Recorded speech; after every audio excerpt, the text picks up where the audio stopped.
हिमाचल राजकीय प्राध्यापक संघ राजकीय महाविद्यालय धर्मशाला इकाई की एक आपात बैठक आज आयोजित हुई। बैठक में प्रोफेसर अशोक कुमार पर लगाए जा रहे गंभीर आरोपों को लेकर चर्चा हुई है। बैठक की शुरुआत छात्रा के निधन पर गहरे शोक के साथ हुई और परिजनों के प्रति संवेदना प्रकट की गई।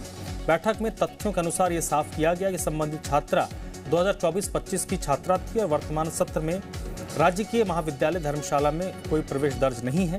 महाविद्यालय में यौन शोषण, रैगिंग और अन्य गंभीर मामलों से निपटने के लिए यूजीसी के दिशा निर्देश पहले से लागू हैं। जातिगत आरोपों से भी इनकार किया गया है।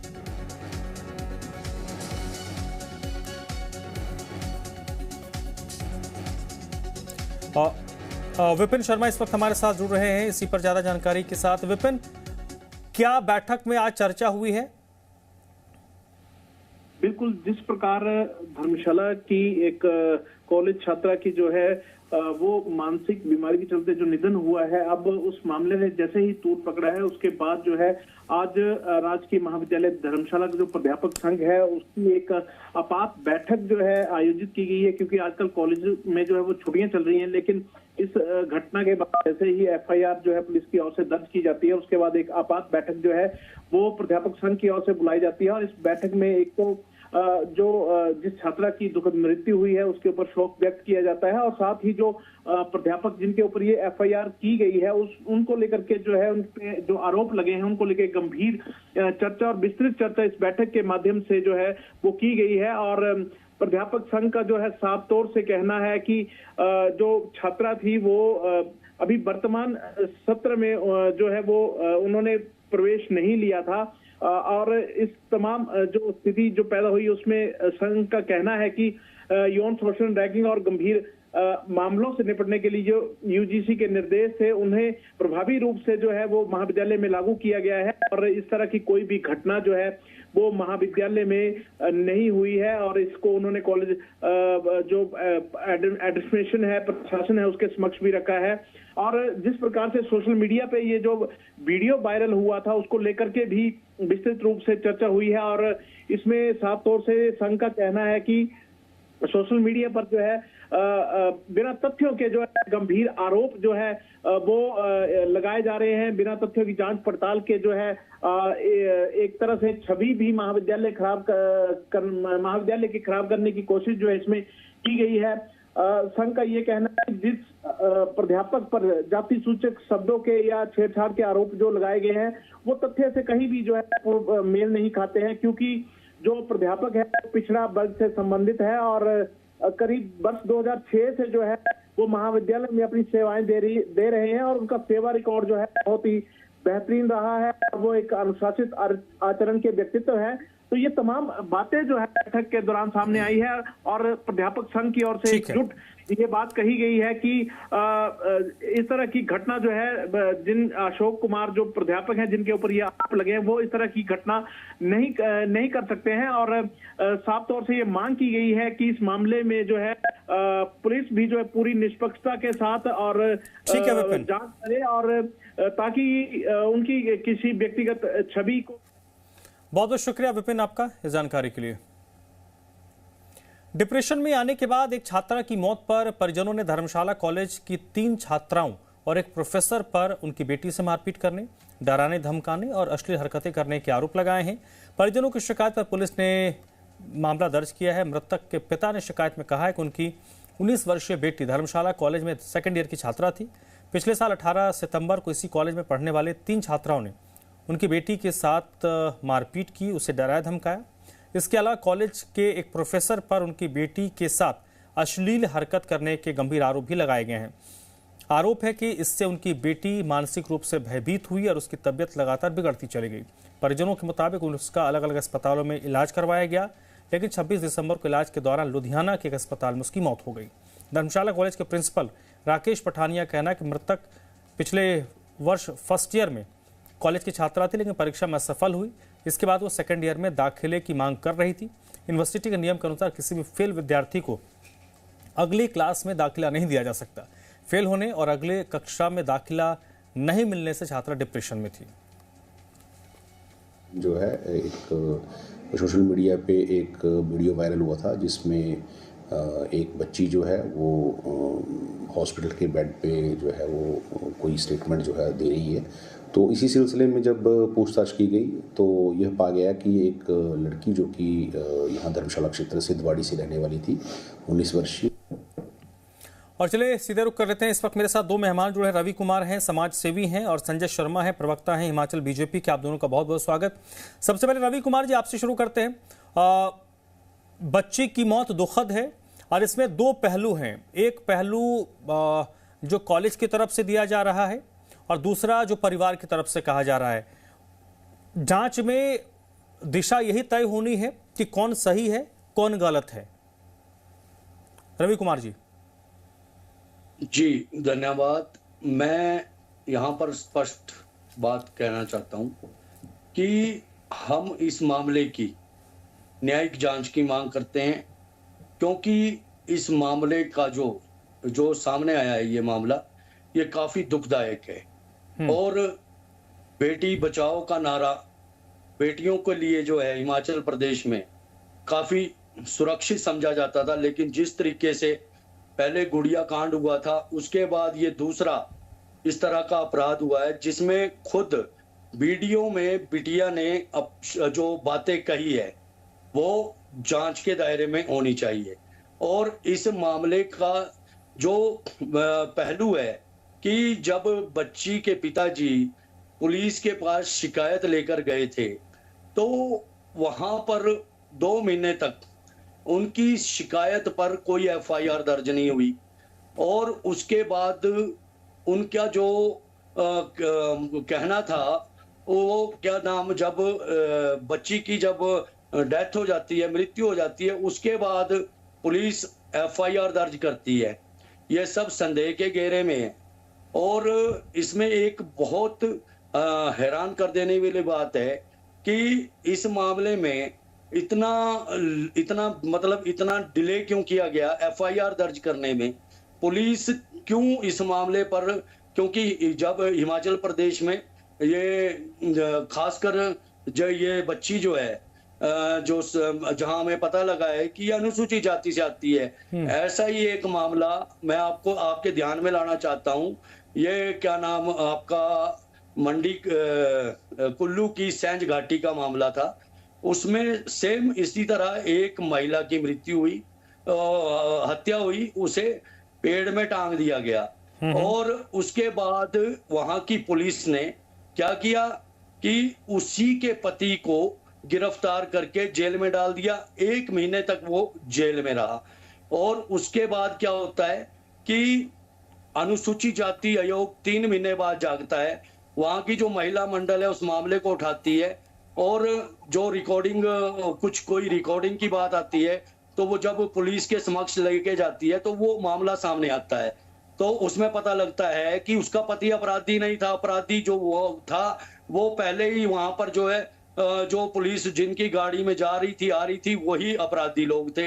तो सवाल तो खड़े करेंगे, सवाल खड़े होंगे, क्योंकि जो ये मामला धर्मशाला वाला हुआ है, इस मामले में पुलिस की लापरवाही साफ दिख रही है। कि जब पिता बच्ची के वहां पर, ठीक है रवि कुमार जी, मैं आपके पास आता हूं। संजय शर्मा हमारे साथ है, प्रवक्ता है बीजेपी के हिमाचल प्रदेश के। संजय जी, क्या इस मामले में कॉलेज प्रशासन कुछ छिपाने की कोशिश कर रहा है? और पुलिस की जो भूमिका पर सवाल उठाया है, रवि कुमार जी ने कहा कि लगातार वो कंप्लेंट के लिए घूम रहे थे लेकिन कंप्लेंट दर्ज नहीं की गई। सबसे पहले तो मैं आपके चैनल के माध्यम से जो बिटिया है जिसकी मृत्यु हुई है उसकी आत्मा की शांति के लिए ईश्वर से प्रार्थना करता हूं और उनके परिवारजनों के साथ अपनी ओर से, अपनी पार्टी की तरफ से संवेदना व्यक्त करता हूं।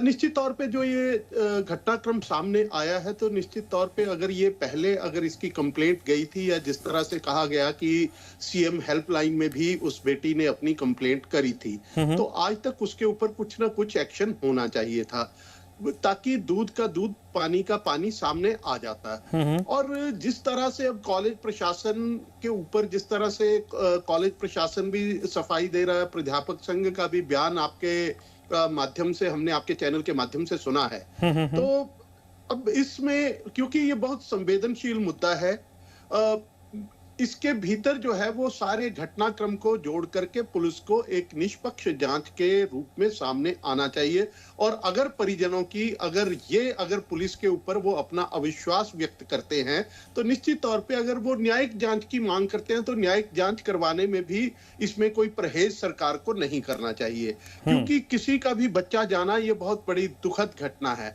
और हिमाचल प्रदेश तो पहले ही रैगिंग के मामलों को लेकर के, चाहे आप कहिए 2009 का अमन काचरू वाला जो एपिसोड था जिसमें अमन काचरू की टांडा मेडिकल कॉलेज में जो है वो रैगिंग के दौरान ऐसे उसके ऊपर ब्रूटल हमला हुआ था जिससे उसकी बाद में उनको जख्मों को वो सहन नहीं कर सका और उसकी मृत्यु हो गई थी। उसके बाद जो है वो चाहे मंडी कॉलेज का मामला है, चाहे नाहन मेडिकल कॉलेज का मामला है, तो ये सारे मामले अक्सर गाहे बगाहे बीच में आते रहते हैं। तो मुझे लगता है कि इसमें सभी सारे प्रशासन को, पुलिस प्रशासन को, कॉलेजेस के प्रशासन ने, प्रबंधन जितना भी कॉलेजेस का है या रैगिंग कमेटीज है, उनको बड़ी संजीदगी के साथ इस सारे विषय के ऊपर काम करना चाहिए। और जहां तक ये धर्मशाला मामला है, निश्चित तौर पे अगर प्रश्न पैदा हुआ है और अगर ये पूर्व में, क्योंकि जिस तरह से कॉलेज प्रशासन ने कहा है कि वो बेटी कॉलेज में पढ़ती ही नहीं थी, जुलाई के बाद जो है वो उसने कॉलेज में नहीं आई है, लेकिन परिजनों का कहना है कि वो कॉलेज की छात्रा थी, तो निश्चित तौर पे दोनों के बयानों के बीच में मतभेद देखने में आ रहे हैं। तो ये सारी जांच जो है निश्चित तौर पे जब तक निष्पक्ष नहीं होगी, क्योंकि बहुत ही संजीदगी के साथ प्रदेश सरकार को इसमें काम करना होगा ताकि सत्य सामने लाया जा सके। ठीक है रवि कुमार जी, इसमें पुलिस की भूमिका, जिस तरीके से आपने कहा कि पुलिस की भूमिका भी सवालों के घेरे में है और संजय जी ने भी उस चीज को रेखांकित करने की कोशिश की, ऐसे मामले में तो पुलिस को और ज्यादा संजीदा होना चाहिए। फिर ऐसी घटना घटित हुई, इसके पीछे आपको मंशा क्या लगती है? क्या किसी को बचाने की कोशिश हो रही है? ये मैं यहाँ स्पष्ट करूं कि हिमाचल प्रदेश में जब भी अनुसूचित जाति के लोगों के साथ अत्याचार होते हैं, कहीं भी कोई घटना घटती है, हम लोग सड़कों पर उतरते हैं, प्रदर्शन करते हैं, उसके बाद पुलिस हरकत में आती है। एक मामले नहीं है, कई मामले हैं। हमने इसको लेकर चौड़ा मैदान में माननीय मुख्यमंत्री जी से बात करने की कोशिश की। उन्होंने हमें बोला कि आप 14 तारीख को हमारे ऑफिस में आइए, हम वहां पे बात करेंगे। हम उनके ऑफिस में जाते हैं तो वहां पर हमें जवाब मिलता है माननीय मुख्यमंत्री जी यहाँ नहीं है, जब आएंगे हमारे से एप्लीकेशन पत्र ले लिया जाता है, उसके बाद कोई खबर ही नहीं होती है, ना कोई जानकारी दी जाती है। हमने कई मर्तबा इन मामलों को, इसी तरह के मामलों को, कई मामले हिमाचल प्रदेश में हुए हैं और एससी के, अनुसूचित जाति के लोगों के साथ, चाहे रोडू का प्रकरण हो, रोडू छात्रों का एक सुसाइड प्रकरण था, उसके कई मामले हिमाचल प्रदेश में अनुसूचित जाति के लोगों के साथ होते हैं। लेकिन पुलिस हरकत में तब आती है जब कोई सामाजिक संगठन, हम लोग इस पर जो है कार्रवाई के लिए दबाव बनाते हैं, तब जाकर जो है इस तरह के मामले जो है दर्ज होते हैं। इस मामले को हैरानी की बात है कि आप गंभीरता से समझिए, 2 महीने पहले जब वो पिता उसका वहां पर कंप्लेंट कराने गया, उसके बाद वो दर की ठोकरें खा के उन्होंने अपने इलाज के लिए लुधियाना चले गए। वह तब तक जो है पुलिस के द्वारा बच्ची का बयान नहीं लिया गया और कोई कार्रवाई नहीं की गई, तो ये सवालिया निशान तो खड़े होंगे। और मुख्यमंत्री जी और हमारे डीजीपी जी और डीजीपी के नीचे एसपी साहब, और एसपी साहब जो है थानों से हर रोज जानकारी लेते हैं, उनको मेल जाती है कहाँ क्या मामले हुए हैं, क्या इस मामले की जानकारी वहां पर? ठीक है, मैं एक मिनट, ठीक है रवि जी। संजय शर्मा जी, एक बात बताइए, जो कॉलेज है, थोड़ा बहुत तो मुझे भी उस लोकेशन की जानकारी है जहां पर कॉलेज है, आधे 1 किलोमीटर के रेडियस में एसपी का, डीसी का, सबका दफ्तर भी है। तो ये वो पूरा एरिया है, उनके आवास भी हैं, दफ्तर भी उसी जगह पे है, कॉलेज भी उसी जगह पर है। 2.5-3 महीने से प्रकरण चल रहा है, क्यों इस पर ये सेंसिटिविटी नजर नहीं आई? आज ये मामला क्यों सुर्खियों में? क्योंकि बच्ची की जान चली गई। जब बच्ची का इलाज चल रहा था, जब ये प्रकरण 2-3 महीने से चला रहा था, क्यों ये मामला इतना सामने नहीं, सुर्खियों में नहीं आया? दूसरी चीज कि इस दौरान उस छात्रा को तो अगर वो सही, अभी मैं दोनों पक्षों के हिसाब से अगर देखूं तो एक तरीके से मेंटल ट्रॉमा में तो चली रही थी, उसके साथ जो 18-19 साल की उम्र होती नहीं है इन चीजों को झेल पाने की। जी, ये निश्चित तौर पे बहुत हैरानी वाला मामला है। और अगर जहां तक कॉलेज प्रशासन का कहना है, कॉलेज प्रशासन में ये जो प्रोफेसर वाला एपिसोड है इसको एक अलग किया है, और जो 3 छात्रों ने रैगिंग वाला जो मामला है उसको भी सामने लाया, और उन्होंने कहा है कि पुलिस ने उसमें इन्वेस्टिगेट किया। लेकिन क्या इन्वेस्टिगेट किया, उस जांच को सामने लाना चाहिए था, सच्चाई है नहीं है ये सारे मामले को। लेकिन ना तो कॉलेज प्रशासन ये कह करके पल्ला झाड़ सकता है कि वो उस कॉलेज की छात्रा नहीं थी, जुलाई के बाद जो है वो कॉलेज के भीतर नहीं आई, और वो फर्स्ट ईयर का एग्जाम जो है उसमें वो पास नहीं हो सकी थी, इसलिए उसको अगली कक्षा में एडमिशन नहीं मिली। तो ये सारे मामले की क्या ये उससे पहले का मामला है? अगर ये मामला उससे पहले का है तब भी जांच होनी चाहिए, अगर उसके बाद का है तब भी जांच होनी चाहिए, क्योंकि कॉलेज की छात्रा है या नहीं है ये प्रश्न तो बाद का है। वो इस समाज में रहने वाली हमारी बिटिया है, उसके साथ अगर कोई भी किसी भी तरह का कोई गलत काम हुआ है, अगर किसी ने उसके साथ छेड़खानी करने का या कुछ छात्रों ने उसको डराने धमकाने का या रैगिंग से मिलती जुलती घटना अगर उसके साथ हुई है तो निश्चित तौर पे उसकी जांच होनी चाहिए, क्योंकि कोई बच्चा मेंटल ट्रॉमा में जाकर के इतने डिप्रेशन में चला जाए कि उसकी वहां पे जो है वो रिकवर ना कर पाए, उसकी मृत्यु हो जाए, तो निश्चित तौर पे बहुत दुखद है।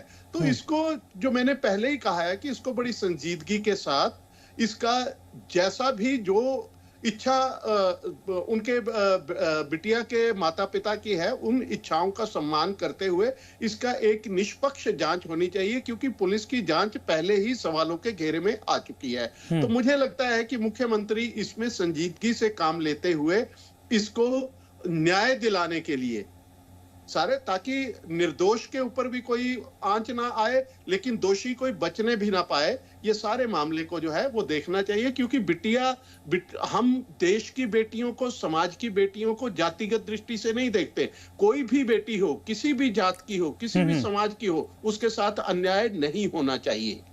ठीक है रवि जी, अब बताइए व्हाट नेक्स्ट, क्या करेंगे आप लोग? अब अगर बेटी के साथ गलत हुआ तो इंसाफ के लिए क्या करेंगे आप लोग?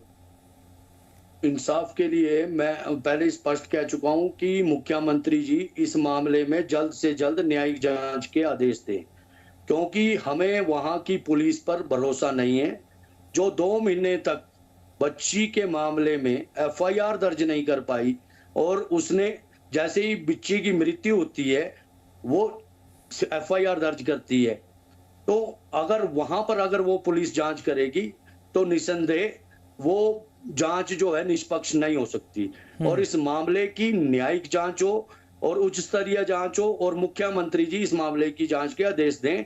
अन्यथा हम मुख्यमंत्री जी के सरकारी आवास के बाहर धरने पर बैठने वाले हैं, और हम इंतजार कर रहे हैं कि मुख्यमंत्री जी इस मामले को लेकर जल्द से जल्द न्यायिक जांच के आदेश देंगे। ये सर, आप संजय जी, आप लोग इस चीज की इस चीज का आप लोग भी इसको एंडोर्स करेंगे कि अगर कांगड़ा पुलिस ही जांच के घेरे में है तो अगर उन्हीं को जांच दे दिया जाए तो शायद उसकी प्रक्रिया पर सवाल हमेशा खड़े रहेंगे।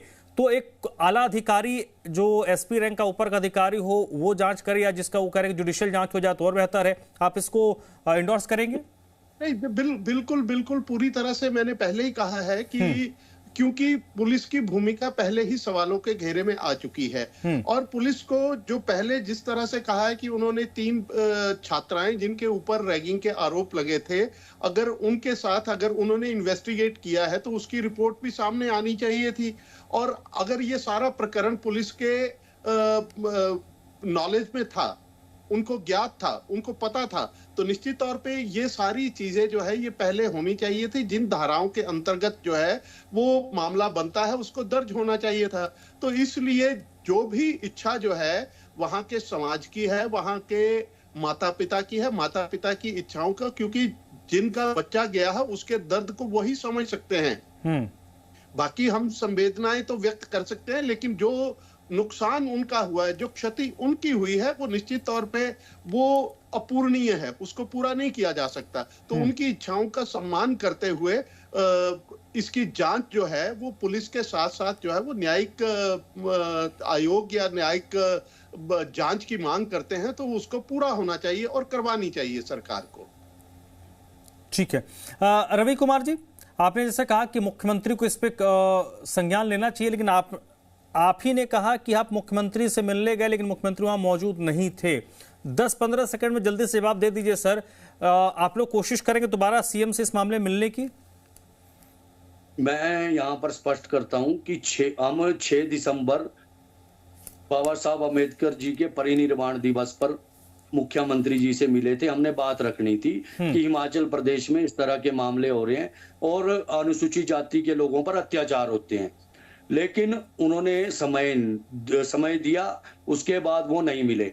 तो मैं यहाँ स्पष्ट करता हूं कि अब हम मुख्यमंत्री जी से नहीं मिलेंगे, हम मुख्यमंत्री आवास के बाहर धरने पर बैठेंगे और अपनी मांग को उठाएंगे। चलिए, बहुत बहुत शुक्रिया रवि कुमार जी आपका। संजय शर्मा जी आपका भी बहुत बहुत शुक्रिया। तो फिलहाल धर्मशाला कॉलेज की जो लड़की है, छात्रा है जिसकी मृत्यु हुई है, उस पर सब दुख तो जता रहे हैं, लेकिन कुछ प्रश्न अभी भी अधूरे हैं, उनके जवाब मिलने बेहद जरूरी हैं।